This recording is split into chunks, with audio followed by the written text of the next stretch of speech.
Ces vidéos ont d'abord circulé sur les réseaux sociaux. T'es puni. Allez, dépêche-toi. On y voit les enfants de Fatima, victimes de brimades par une animatrice dans un centre aéré de Marseille. Des images qu'elle a choisi d'anonymiser avant de nous les montrer. Ça a été des punitions pendant le dortoir, des enfants couchés à même le sol. S'ils avaient le malheur de bouger, qui seraient punis parce que c'est une grosse bêtise. Et finalement, les mettre soit debout à cloche-pied, les mains sur la tête, les yeux fermés, jusqu'à limite à être sur le point de perdre connaissance tellement il faisait chaud. T'es fatiguée? Oui. Tu sautes. Ces comportements, Fatima Molina, qui est influenceuse, les a dénoncés sur les réseaux sociaux. Depuis, 7 plaintes ont été déposées par les parents de 12 enfants.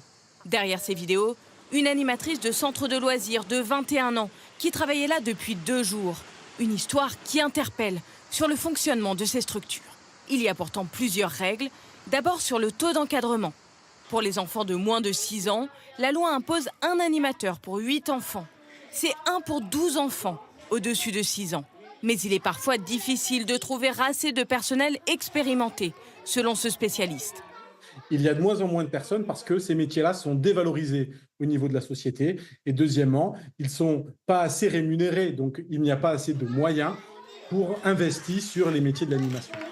Autre impératif, détenir au moins le BAFA, une formation théorique de 14 jours, suivie d'un stage pratique de la même durée, accessible dès l'âge de 16 ans. Indispensable, mais pas suffisant pour bien accompagner les enfants.